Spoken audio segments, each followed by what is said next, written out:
স্বামীর থেকে তালাক নেওয়ার পর এক নারী বলেছিল, এই পৃথিবীটা আমার কাছে জাহান্নামের মতো মনে হয়। এই ঘটনাটা শুনলে অবাক হবেন। দুইটা বাচ্চা তার, সে তার স্বামীর কাছে আশেপাশে মানুষের বুদ্ধি শুনে যে তোর স্বামী ভালো না, ছেড়ে দে, চলে আয়, আমরা দেখব, আমরা তোর দায়িত্ব নিব, আবার ভালো জায়গায় বিয়ে দিব, এরকম কথা শুনে আশেপাশে আত্মীয় স্বজন যারা এই বুদ্ধিগুলো দিত, বুদ্ধি শুনে সেই স্বামীর কাছে ডিভোর্স নিয়েছে। ডিভোর্স নেওয়ার পর ওই বোন বলছে যে আমি এই ডিভোর্সটা নেওয়ার পর আমি যখন, যে আত্মীয়রা আমাকে এরকম কথা বলে, তাদের বাসায় যখন আমি প্রথম উঠলাম, বললো না খুব ভালো কাজ করছো, ডিভোর্স নিয়ে নিছো, ওই লোক তো ভালো ছিল না।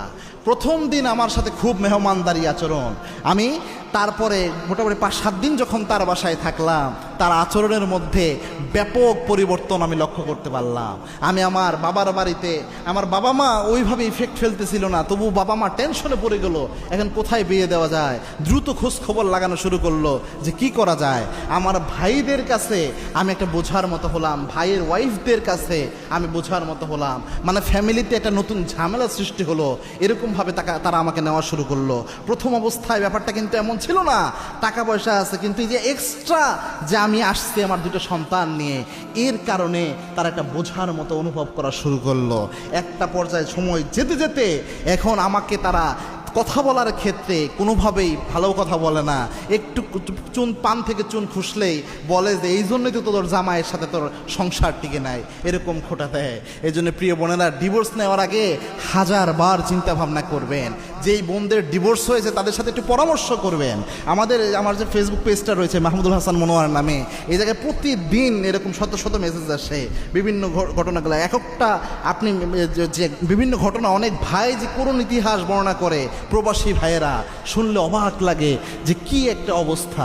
সুতরাং এই অভিজ্ঞতাগুলো একটু শুনবেন, যে বোনদের ডিভোর্স হয়ে গেছে একটু শুনে পরে পৃথিবীকে বোঝার চেষ্টা করবেন। মনে রাখবেন, এই পৃথিবী একজন স্বাভাবিক নারী, যেই নারীটা 100 জায়গায় চরিত্রহীনতা করেছে, এই নারীটা যখন বিয়ের বাজারে উঠে, এই মেয়েটাকে এই সমাজ যেইভাবে মূল্যায়ন করে, বৈধভাবে একজন ডিভোর্সি নারীকে ওইভাবে মূল্যায়ন করে না। চিন্তা করতে পেরেছেন?